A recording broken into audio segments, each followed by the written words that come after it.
मेरे प्यारे बच्चों, कैसे हैं आप लोग? A very hearty welcome to this mind blowing platform Physics Wallah. My name is Nupur Sharma. बच्चों, आज हम लोग करने वाले हैं 2 स्टोरीज अबाउट फ्लाइंग। बच्चों, आज हम लोग उड़ने वाले हैं। सबसे पहले हम लोग उड़ान भरेंगे एक सीगल के साथ, जी हाँ, और दूसरी उड़ान हम लोग भरेंगे एक ब्लैक एरोप्लेन के साथ। तो चलिए स्टार्ट करते हैं। सबसे पहले हम लोग करेंगे हिज फर्स्ट फ्लाइट। पहला चैप्टर का नाम है हिज फर्स्ट फ्लाइट और इसके मेन कैरेक्टर्स हैं एक यंग सीगल, उसके पेरेंट्स और उसके यंग सिबलिंग्स। सिबलिंग समझते हो भाई, भाई बहन, ठीक है। ये सीगल के भाई बहन भी हैं इस स्टोरी में। तो क्या होता है इस सीगल के साथ? His first flight is a story of hesitation, trial and error and finally getting success in the end. ये जो फर्स्ट फ्लाइट जो ये चैप्टर है, ये है एक स्टोरी हेजिटेशन के बारे में। हेजिटेशन यानी कि हिचकिचाना। पहले झिझक है इसमें, ठीक है, झिझक के बारे में है। फिर है trial and error. Trial and error यानी कि जो है ना, हम लोग ट्राई करते हैं, ठीक है, ट्राई करते हैं, मिस्टेक करते हैं, फिर से ट्राई करते हैं और फिर काम बन जाता है और फाइनली हमें सक्सेस जो है वो मिल जाती है। It is an interesting story of a hesitant and timid seagull learning the art of flying. ये एक इंटरेस्टिंग सी स्टोरी है। एक हेजिटेंट यानी जो झिझक रहा है उड़ने से और बहुत ही ज्यादा टिमिड है ये सीगल जो कि उड़ना सीखना चाहता है। जी हाँ बच्चों, स्टोरी जो है वो स्टार्ट होती है इस यंग सीगल से। जो ये यंग सीगल है ना, ये अभी अपने जो है किनारे पर बैठा हुआ है, इंतजार कर रहा है कि बस वो मैं कब उड़ूं, ठीक है। उड़ना चाहता है वो, लेकिन उसे ऐसा लगता है कि वो उड़ेगा तो वो गिर जाएगा। वो अपने पंख नहीं खोल पा रहा है। दूसरी ओर क्या देख रहा है कि उसके भाई बहन, उसके सिबलिंग्स जो है वो उड़ान भर चुके हैं बच्चों, ठीक है, वो घूम चुके हैं, वो उड़ रहे हैं, ठीक है, उनके पेरेंट्स बहुत ज्यादा खुश हो रहे हैं। लेकिन ये सीगल जो है वो बहुत ज्यादा डर रहा है। उसे लगता है कि मैं जैसे ही किनारे पर पहुंचूंगा और नीचे जाऊंगा तो मैं कहाँ गिर जाऊंगा। बच्चों, नीचे क्या है? नीचे है सी, समंदर है और ग्रीन ग्रीन ओशन जो है उसे नजर आ रहा है, समंदर नजर आ रहा है। सोच रहा है कि भाई मैं तो उसके अंदर गिर जाऊंगा, ठीक है, तो भी वो डर रहा है। अब देखो भाई, जिंदगी में अगर कोई भी मुसीबत होती है तो उससे बाहर कौन निकालता है आपको बाहर निकालती है आपकी माँ। जी हाँ, जो हमारी मम्मी होती है ना, वो हमें सारी प्रॉब्लम से जो है वो बाहर निकाल लेती है। तो यहाँ भी यही है, ठीक है। शुरू से जो है क्या हो रहा है, सब लोग उसको छेड़ रहे हैं, उसके पापा, उसके भाई बहन उसे जो है वो बोल रहे हैं कि तुम उड़ो उड़ो उड़ो, लेकिन ये नहीं उड़ रहा है, इसे डर लग रहा है। वो क्या करता है, अपनी एक आंख, अपनी ऐसे आंखें बंद करके एक टांग ऊपर करके ऐसे ऐसे कर रहा है, बेहोश हो रहा है। बेचारे को इतनी भूख लग रही है, ठीक है। 24 आवर्स पहले उसके भाई बहन उड़ चुके हैं। 24 घंटे हो गए उसे वेट करते हुए। 24 घंटे से बेचारे ने कुछ नहीं खाया, कोई नहीं आया उसके पास खाना देने के लिए। अब बेचारा इंतजार करे कि कब आएंगे मम्मी पापा, कब मेरे मुंह में कुछ जो है खाने को डालेंगे। उधर उसकी मम्मी जो है वो क्या कर रही है, मम्मी जो है वो ऐसे जो है उसे चुरा चुरा के ऐसे खाना खा रही है, ठीक है, तोड़ तोड़ के जो है वो फिश जो है वो ऐसे खा रही है। वो बेचारा जो है भूख के मारे इतनी लालच उसको हो रहा है कि बस कब आएंगी मम्मी, कब मेरे मुंह में जो है वो खाना डालेंगी। लेकिन नहीं भाई, मम्मी नहीं सुन रही है, ठीक है, और मम्मी उसे चिढ़ाई जा रही है। फिर क्या करती है मम्मी, अचानक से उसके पास आती हैं और उसके पास आके उसके मुंह में खाना डालने लगती हैं, ठीक है। वो बहुत ज्यादा एक्साइटेड हो जाता है। फिर क्या होता है, 2 भाई और सिस्टर ऑलरेडी जो है वो कर चुके हैं, ठीक है, फ्लाइट भर चुके हैं। फियर और हेजिटेशन ने उसको रोका हुआ है। लेकिन जब मम्मी आती है ना बच्चों, तो मम्मी के आने के बाद क्या होता है, उसे लगता है कि मम्मी ये आकर रुक क्यों गई। उड़ती हुई आ रही है मम्मी, सामने से उड़ती हुई आ रही है क्लिफ पर, और जो है उसके मुंह में खाना डालने ही वाली होती है कि रुक जाती है। और क्यों? उसका रीजन ये है बच्चों कि वो इंतजार करिए कि ये खुद खाने के पास आए। ये भागता हुआ आता है और एक फ्लाइट भरता है और सीधा नीचे गिर जाता है। जी हाँ, बिल्कुल रनिंग करता हुआ आता है और एकदम नीचे जो है वो गिर जाता है। जब वो नीचे गिरता है तो उसके जो विंग्स हैं उसमें हवा भरने लगती है। वो अपने विंग्स को धीरे धीरे जो है वो खोलना शुरू करता है और विंग्स को खोलते ही एकदम से जो है वो उड़ना शुरू कर देता है। जी हाँ, उड़ना शुरू कर देता है। उड़ते उड़ते वो भूल ही जाता है कि ऐसा भी कभी टाइम था कि उसने उड़ना मतलब उसे नहीं आता था, ठीक है। ये क्वेश्चन भी आ सकता है बच्चों आपको कि क्यों ऐसा हुआ कि सीगल जो है वो भूल गया। सीगल भूल गया कि कभी ऐसा भी टाइम था कि उसे उड़ना ही नहीं आता था। क्या रीजन है उसके पीछे? उसके पीछे बच्चों ये रीजन है कि वो भाई एक सीगल है, सीगल के अंदर अपनी इनेट क्वालिटीज होती हैं उड़ने की, फ्लाइंग की, तो उसकी जो वो इनेट क्वालिटीज हैं वो बाहर जो है वो आ गई और उसने उड़ना स्टार्ट कर दिया। ठीक है, अब his diving at the fish due to hunger proved a blessing in disguise. वो डाइव करता है, फिश की तरफ कूदता है, that serve to be a blessing in disguise. Blessing in disguise यानी कि एक तरह से जो है उसके लिए तो ये वरदान हो गया। जो उसकी मम्मी ने जो ये स्टंट किया ना, ये मम्मी का ही काम था भाई, मम्मी ने ही निकाला उसको बाहर। ठीक है, उसकी मम्मी और उसके पापा उसे पहले डांट रहे थे, ठीक है, उसे बार बार उसका मजाक उड़ा रहे थे कि वो उड़ नहीं पा रहा है। अब हमें तो पहले तरस भी आ रहा था सीगल के लिए कि भाई 24 घंटे हो गए कुछ खाने को नहीं दिया है, कैसे पेरेंट्स है। ठीक है, पर नहीं भाई, पेरेंट्स ने बहुत अच्छा किया क्योंकि खुद से उड़ना जो है वो सीगल ने सीख लिया। और जैसे ही वो जो फिश उसकी मम्मी लेकर आ रही थी उसकी तरफ डाइव किया तो फिश जो है उसने उसको पकड़ लिया, नीचे जो है वो कूद गया और कूदते कूदते जो है ऐसे उसने उड़ना सीख लिया। उसके विंग्स में जो है वो हवा भर गई और उसके बाद उसने क्या किया बच्चों, उसके बाद जाकर वो समंदर के उस पर क्या करना था, उसे क्या सीखना था, उसे सीखना था कि फिश को कैसे कैच करना है। सीगल क्या करते हैं पता है ना आपको, हवा में उड़ते हुए सीधा जाते हैं समंदर से फिश निकालकर जो है वो खा लेते हैं। ठीक है, हेरिंग्स, फ्रेश हेरिंग्स निकाल के, जो एक टाइप ऑफ फिश होती है उसे निकाल कर खाते हैं।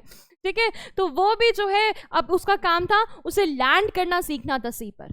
जैसे ही उसने लैंड किया तो क्या हुआ, उसने डूबने लगा वो। ठीक है, डूबने लगा, डूबता गया डूबते गया, पहले उसके पैर जा रहे थे, जैसे ही उसकी पूरी टांगे डूब गई तो उसका जो स्टमक था, स्टमक जैसे उसका लैंड करा सी के ऊपर तो वो फ्लोट करने लगा।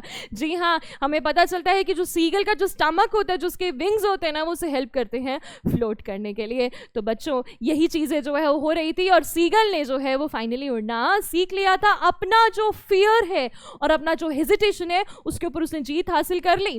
ठीक है, यही है इसकी theme. The story deals with the theme of overcoming one's fears.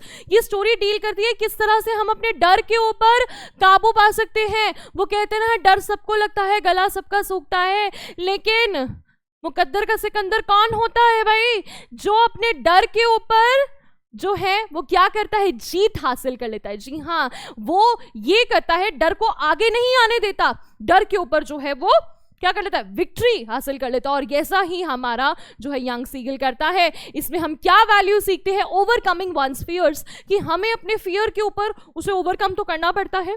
ठीक है, और साथ ही साथ success is the sum of all efforts. उसने सारे एफर्ट्स करे, सभी एफर्ट्स को मिला जुलाकर जो है क्या हुआ कि उसने उड़ना सीख लिया। Overcoming one's hesitation, believe in yourself, you have to believe in yourself. भाई यहाँ पर एक बात नहीं लिखी है, एक बात ये है कि फाइनली अंत में आपके माता पिता ही आपकी मदद करते हैं। जैसे हमने यहाँ देखा कि मम्मी ने ही, उसकी मम्मी अगर ऐसा ना करती तो शायद ये यंग सीगल कभी उड़ना नहीं सीखता।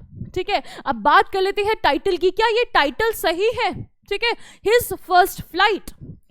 यंग सीगल जो है वो बहुत भूखा था, इसीलिए वो खाने के लिए कूदा। ठीक है, बहुत भूख लग रही थी उसे, 24 घंटे हो गए थे, कुछ नहीं खाया था, धूप भी बहुत तेज थी, चक्कर आ रहा था उसे, बहुत बुरा हाल हो रहा था उसका।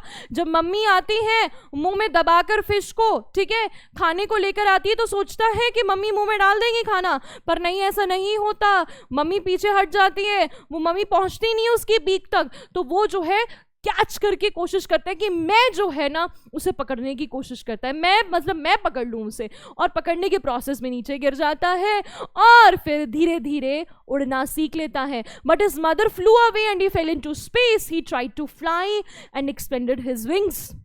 उसके विंग्स में हवा भरनी शुरू होती है, अपने वो विंग्स को फैलाता है और उड़ना शुरू कर देता है, हवा में उड़ जाता है। इस तरह से उसने अपनी फर्स्ट फ्लाइट जो है ली। जी हाँ, उसकी पहली फ्लाइट, पहला हवाई सफर जो है ये उसका हो जाता है, और कितना मजेदार होता है। ठीक है बच्चों, तो आई होप आपको ये समझ में आया। अब चलते हैं हमारे सेकंड चैप्टर पे, जिसका नाम है एक ब्लैक एरोप्लेन। जी हाँ भाई, क्वेश्चन बहुत बड़ा है भैया, ये ब्लैक एरोप्लेन था कौन सा। ठीक है, यहां पर यही क्वेश्चन जो है हमारे मन में घूमेगा कि ब्लैक एरोप्लेन एक्चुअली क्या था, कहां था, कौन था, कैसा था, कहां चला गया अब। ठीक है, इन्हीं का सवाल, इन सवालों का जवाब जो है वो हमें कैसे मिलेगा, नहीं मिलेगा, चलिए देखते हैं। Frederick Forsyth describes quite a unique but mysterious experience during his flight from Paris to London.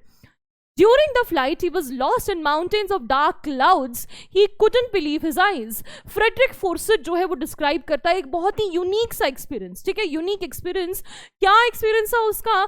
Unique था और मिस्टीरियस था। मिस्टीरियस का मतलब क्या होता है? जिसमें बहुत ज्यादा मिस्ट्री होती है। जी हाँ, थ्रिलर होता है, मतलब सस्पेंस है इसमें। क्या सस्पेंस है कि ब्लैक एरोप्लेन कौन सा था, कहाँ था, ठीक है, क्या था, कहाँ गया वो, ठीक है। चलिए पहले समझते हैं इसको, फिर देखते हैं। इसमें क्या है कि वो पेरिस से लंदन जा रहा था। एक पायलट की कहानी बताई है, जो पायलट कहाँ जा रहा है? पेरिस से लंदन की तरफ जा रहा है। During the flight he was lost amid mountains of dark clouds.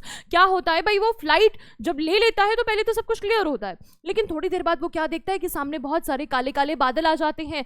उन बादलों को ब्लैक माउंटेन से कंपेयर किया गया है, इतने बड़े बड़े क्लाउड्स होते हैं। उसका compass, the compass was dead. उसे अपनी आंखों पर विश्वास नहीं हो रहा था कि सारे के सारे इंस्ट्रूमेंट्स जो हैं वो एक एक करके बंद हो जाते हैं। और he received no answer from Paris control either. अब वो पेरिस कंट्रोल को कांटेक्ट करने की कोशिश करता है। भाई ये क्या करता है, अपना कंपस ट्राई करता है, रेडियो ट्राई करता है, रेडियो से कोई जो है वो सिग्नल नहीं आ रहा होता। He could see another airplane flying next to him through the storm. अब क्या होता है बच्चों, ये जो हमारा ये पायलट है, पायलट के बारे में जान लेते हैं। पायलट बड़ा खुश है, ठीक है, मैं जा रहा हूँ लंदन। लंदन में जाके जो है मैं क्या करूँगा, मैं इंग्लिश ब्रेकफास्ट जो है मैं जाकर खाऊंगा, ठीक है, मैं इंग्लिश ब्रेकफास्ट जो है अपनी फैमिली के साथ जाके एंजॉय करूँगा। अब ये सबसे बड़ी बात आती है कि ये ब्रेकफास्ट के लिए इतना एक्साइटेड क्यों होता है पायलट, ठीक है। आप लोगों ने ये चैप्टर पढ़ा, आप सोचोगे ये बार बार ब्रेकफास्ट इतना इंपॉर्टेंट क्यों है यहाँ पर। भाई ब्रेकफास्ट जो है वो सबसे इंपॉर्टेंट मील होता है यहाँ पर। अगर हम लोग इंग्लैंड की बात करें, यहाँ पे अगर हम लोग यहाँ पर इंग्लैंड के पर्सपेक्टिव से देखें, ठीक है, लंदन के पर्सपेक्टिव से हम लोग देखें, तो वहाँ पर ये बहुत ही important part of the meal होता है, जहाँ सारी फैमिली बैठकर अपनी सारी प्रॉब्लम्स को डिस्कस करती है। हमारे यहाँ यूजुअली डिनर में होता है, सब लोग आते हैं, ठीक है, और सब लोग अपनी बातें जो है वो करते हैं। यहाँ जो ब्रेकफास्ट टाइम होता है ये बहुत इंपॉर्टेंट होता है। सारे जो है वो अपनी दुख सुख जो है वो शेयर करते हैं, अपने जो भी उनकी एस्पिरेशंस हैं, जो भी उनका रूटीन, मतलब जो भी उन्हें शेयर करना है अपनी फैमिली से, that they do on the breakfast table. तो वो सोच रहा है कि बस he is looking forward to that कि हाँ मैं जाऊँगा लंदन, लंदन मेरी फैमिली रहती है, वहाँ उनके साथ ब्रेकफास्ट एंजॉय करूँगा। फैमिली टाइम जो है बड़ा मिस कर रहा है वो अपनी फैमिली को। अब मस्त चल रहा है, सब कुछ सही चल रहा है, लेकिन एकदम से काले काले बादल आ जाते हैं। अब क्या करे वो, ठीक है, वो देखता है कंपास जो है वो गोल गोल घूमे जा रहा है, ठीक है, कंपास गोल गोल घूम रहा है, और भी सारी मशीन्स जो है वो बंद है, रेडियो से भी वो कांटेक्ट नहीं कर पा रहा। अब वो क्या सोचता है कि पेरिस तो मैं वापस नहीं जाऊंगा। वो सोचता है कि मैं पेरिस जो है वो पीछे छूट गया है, अब मैं पेरिस वापस जाऊं, जी नहीं, पेरिस नहीं वापस जाऊंगा, मुझे तो ब्रेकफास्ट करना है, चलो घुस जाता हूँ बादलों में ही, ठीक है भाई, बादलों में ही घुस जाता है। वो सोचता है कि नहीं भाई छोड़ो सारी चीजें, घर जाना जो है वो मेरा बहुत जरूरी है, ठीक है। तो ये सोचकर जो है वो चला जाता है। पेरिस कंट्रोल से भी वो बात करने की कोशिश करता है, but there was no response. He could see another plane. हाँ, अब वो क्या होता है भाई, इन सब बातों में क्या होता है, जब वो उसने पूरी उम्मीद जो है वो खो दी होती है, उसे कुछ नहीं दिखाई दे रहा, सब कुछ ब्लैक ही ब्लैक हो रहा है, उसे अपनी खिड़की के बाहर दूसरा एयरप्लेन नजर आता है। जी हाँ, सबसे बड़ी बात क्या है, खिड़की के बाहर उसे प्लेन नजर आता है जिसमें कोई लाइट्स नहीं होती, लेकिन अंदर का पायलट उसे क्लियरली दिखाई दे रहा है। और पायलट क्या करता है, पायलट उसे बोलता है कि आ जाओ मुझे फॉलो करो, ठीक है, और वो उसे ऐसे फॉलो करने के लिए बोलता है। फिर जो है जो वो एरोप्लेन है वो बहुत ही कन्वीनियंटली आगे आ जाता है उस प्लेन के, ठीक है, जो वो प्लेन उड़ा रहा है उसके आगे जो है वो आ जाता है ताकि वो उसे इजीली फॉलो कर पाए। और हमारा जो ये फ्रेडरिक फोर्सिथ जो ये कहानी लिख रहा है, जो हमारा ये पायलट है, ये पायलट भी बड़ा ही अच्छे बच्चे की तरह, एक ओबीडियंट चाइल्ड की तरह उसका पीछा करना शुरू कर देता है। ठीक है ठीक है, चल रहा है। अब देखता है कि भाई फ्यूल तो है ही नहीं, ठीक है, फ्यूल जो है अब बहुत कम बचा है। फ्यूल जैसे ही वो देखता है कि कम बचा है, तभी जो है वो देखता है कि एयरप्लेन तो भाई लैंड कर रहा है, ठीक है, लैंड कर रहा है। ये भी पीछे पीछे लैंड करना शुरू कर देता है। ये देखता है कि इसे सीरीज ऑफ लाइट्स जो है नजर आ रही होती है। भाई हम लोग जब फ्लाइट रनवे पर जाती है तो रनवे पर बहुत सारी लाइट्स जली होती हैं, ठीक है, तो उसे रनवे की लाइट्स दिख जाती है। इज वेरी हैप्पी कि चलो मैं जो है ना अपनी फ्लाइट नीचे उतार देता हूँ और वो फ्लाइट को लैंड कर देता है। When asked from the control center, he was told that no plane except his own was flying in the storm. भाई क्या होता है, ये जैसे ही प्लेन को लैंड करता है वो अपना प्लेन को पीछे छोड़ देता है, फटाफट से भागता है कंट्रोल रूम में। कंट्रोल रूम में जाता है, क्यों जाता है? क्योंकि उसको थैंक यू बोलना है। भाई उस एरोप्लेन ने उसकी जान बचाई है, ठीक है, उस पायलट ने उसकी जान बचाई है, तो जाकर उसको थैंक यू तो बोलना ही है ना। तो वो थैंक यू बोलने के लिए जाता है, लेकिन वहां क्या देखता है, वो क्या बताती है जो कंट्रोल रूम में बैठी होती है, वो कहती है कि भाई no other plane was flying, आज तो इस स्टॉर्म में और कौन सा प्लेन उड़ेगा, सिर्फ आप ही का प्लेन जो है वो उड़ रहा था। नाउ द क्वेश्चन अराइज कि वो ब्लैक एरोप्लेन कौन सा था, वो पायलट कौन था, वो क्या था। भाई ये जो स्टोरी है ना, ये है एक ओपन एंडेड स्टोरी बच्चों। Open ended story, open ended story का मतलब समझते हो, जिसका क्लाइमेक्स आपको खुद ही इमेजिन करना है, जिसका क्लाइमेक्स हमें नहीं पता चलता है। तो ये ओपन एंडेड स्टोरी बहुत सारी है। जैसे आपने वो अभी एक रिसेंटली एक मूवी आई है अंधाधुन, अंधाधुन जो है रिसेंटली, क्या मतलब भाई पुरानी हो गई थोड़ा सा, पर अंधाधुन जो है उसमें भी बड़ा अच्छा ओपन एंडेड स्टोरी थी वो, ठीक है। एंड को आप इमेजिन करते रहो क्लाइमेक्स में हुआ क्या। वैसे ही यहाँ पर भी है, क्लाइमेक्स में क्या हुआ हमें नहीं पता चलता। वो ब्लैक एरोप्लेन क्या, कहाँ था, क्या था, मतलब उसके अंदर जो पर्सन बैठा था वो कौन था एक्चुअली में, उसने उसकी हेल्प करी तो वो गया, गायब कहाँ हो गया, चला कहाँ गया। Where did the airplane come from, who was the man who asked him to follow him, where did he disappear after leaving him in safety? These are the questions which are still surrounded in mystery. अभी भी भाई ये mystery he है, ठीक है, अभी भी ये मिस्ट्री ही है कि वो आदमी कौन था जिसने उसको जो है वो हेल्प करी, वो हवा में ही कहाँ गायब हो गया, वो रेडार पर दिखाई क्यों नहीं दे रहा था। भाई रेडार में पता है ना आपको, जो कंट्रोल रूम होते हैं उसके पास रेडार होता है, उसमें सब कुछ दिखता है कि कौन से फ्लाइट जो है वो जा रही थी, तो वो रेडार कैच क्यों नहीं कर पाता उस फ्लाइट को। वो पायलट कौन था जो उसमें बैठा हुआ था, वो फ्लाइट कहाँ गई। तो इस तरह के सवाल जो हैं वो सवाल ही रह गए, इसका जवाब नहीं मिला। तो ये है एक ओपन एंडेड स्टोरी, इसलिए इसको एक मिस्टीरियस स्टोरी भी कहा जाता है। थीम इसके क्या है, the story explores themes of mystery and thrill. यहाँ पर मिस्ट्री है, रोमांच है, थ्रिल है भाई, कि भाई क्या है यहाँ पर, क्या होता है कुछ नहीं पता। मेन कैरेक्टर्स यहाँ पे नरेटर और पायलट है। Mystery, pilot in the black aeroplane. भाई नरेटर पायलट जो है ये हमारा है, और इसमें वो मिस्टीरियस पायलट जो है इसका कैरेक्टर है the lady at the control room. The lady at the control room जो इन्फॉर्म करती है कि भाई आज रात को तो कोई फ्लाइट नहीं उड़ रही थी। अरे भाई स्टॉर्म में जो है वो कौन सी फ्लाइट उड़ेगी, या ये आप क्या बात कर रहे हो। वैल्यूज हमें इससे क्या मिलती है, नेवर लूज होप। क्या मिलता है हमें इससे, शिक्षा क्या मिलती है कि कभी भी उम्मीद नहीं हारनी चाहिए। वन स्टारवेशन टू सक्सीड में invite some unknown force in action. वो कहते हैं ना, वो बड़ा अच्छा डायलॉग है कि भाई किसी चीज को बहुत दिल से चाहो तो पूरी कायनात जो है वो जुड़ जाती है आपको, ताकि वो आप उसे हासिल कर सको, ठीक है। पूरी कायनात जो है वो आपको उसे मतलब मिलवाने की साजिश करती रहती है, ठीक है, ऐसा कुछ है। तो वैसा ही ये बोल रही है, वंस स्टारवेशन टू सक्सीड। जब किसी के अंदर भूख हो ना सक्सीड होने की, तो एक अननोन एंटिटी, अननोन फोर्स भी आपकी मदद कर सकती है। तो यहाँ ये अननोन फोर्स था वो ब्लैक एरोप्लेन। सोचो बच्चों, अगर वो ब्लैक एरोप्लेन ना होता तो पायलट क्या करता, सब कुछ अंधेरा था सामने, ना ही उसके पास फ्यूल था, कुछ भी हो सकता था। वो क्या था ये आप लोग जो है वो सोच सकते हो, लेकिन जो है मैं मानूंगी कि वो कहीं ना कहीं से उसको गॉड्स हेल्प, ठीक है, भगवान की हेल्प जो है वो मिली थी। सेल्फ मोटिवेशन और कॉन्फिडेंस। सेल्फ मोटिवेशन, अपना सेल्फ मोटिवेशन भी है, ठीक है, अपने आप को हमें मोटिवेट करते रहना चाहिए। हमेशा प्रॉब्लम में अगर हम लोग फंस जाएं तो हमें खुद को सोचना चाहिए कि हम उससे बाहर जो है वो निकल सकते हैं। कॉन्फिडेंस हमारे अंदर जो है ना इतना होना चाहिए कि नहीं, हो जाएगा, सब कुछ बढ़िया हो जाएगा। Positive thinking, never say die till the end. वो कहते हैं हमेशा हमें पॉजिटिव थिंकिंग रखनी चाहिए। ये नहीं सोचना चाहिए एंड समय तक, ये नहीं बोलना चाहिए अरे हम तो मर जाएंगे। यूजुअली क्या होता है, हम जब भी परेशान होते हैं तो हम सोचते हैं अरे यार ये क्या हो गया, बहुत ज़्यादा हम लोग नेगेटिव सोचने लग जाते हैं, अच्छा अब तो बहुत गड़बड़ हो गई है, अब तो कुछ नहीं हो सकता। इस तरह की बातें जो है ना हम लोग सोचना शुरू कर देते हैं। हम लोग सोचते हैं बस अब तो मरे, अब तो मरे। ये बात बहुत यूजुअल हो गई है, बच्चे ऐसी बातें जो है वो बोलते रहते हैं। लेकिन बच्चे क्या, मतलब सभी लोग ऐसी बातें नहीं करनी चाहिए। पॉजिटिव थिंकिंग जो है वो रखनी चाहिए, पॉजिटिव एटीट्यूड रखना चाहिए। जैसे पॉजिटिव एटीट्यूड इसने रखा, इसने कभी भी ये नहीं सोचा कि मैं मर जाऊंगा, ठीक है, उसने जो है वो चैलेंज लिया, उसने सोचा नहीं भाई घर जाना है, फैमिली से मिलना है, ब्रेकफास्ट टेबल पे बैठ के सारे इश्यूज डिस्कस करने हैं, ठीक है, बच्चों से पूछना भी तो है कि होमवर्क कितना किया है और पढ़ाई में क्या चल रहा है भाई, मार्क्स कितने आ रहे हैं, ये सब चल रहा होगा उसके मन में कि सबके साथ बैठूंगा डिस्कस करूंगा। तो उसके लिए उसने रिस्क लिया और रिस्क वॉज वर्थ, रिस्क लिया और उसने, और रिस्क ने देखो उसकी हेल्प करी, ठीक है, बाहर निकल गया ना तो वहां से।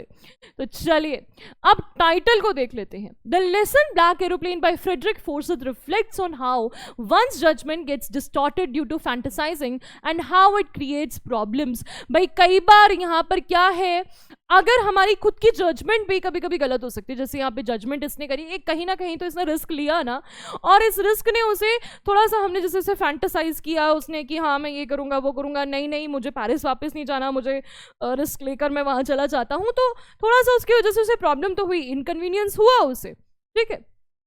In this chapter, the narrator is a pilot who is so eager to meet his family and have a good breakfast that he takes the wrong decision of facing the storm instead of doing the right thing. Miraculously, he somehow manages to escape with the help of a mysterious aeroplane. भाई क्या होता है यहाँ पर भी वो एक wrong decision लेता है। भाई बच्चों इस chapter को हम लोग देखें अगर, तो वैसे एक wrong decision भी है ये। As a pilot, एक पायलट को जो है, जो एक पायलट जो है वो बहुत सारी लाइफ्स के लिए रिस्पॉन्सिबल होता है। एक कभी भी अब कई सारे ऐसे लोग कहते हैं कि पायलट ही क्यों, सारे ड्राइवर्स ही रिस्पॉन्सिबल होते हैं, मतलब अपने जितने भी पैसेंजर्स होते हैं। पर जब एक रोड एक्सीडेंट होता है तो रोड एक्सीडेंट में प्रोबेबिलिटी होती है कि कुछ लोग बच जाएंगे, मतलब एक्सीडेंट होता है तो ये नहीं होता कि बस कोई भी नहीं बचेगा।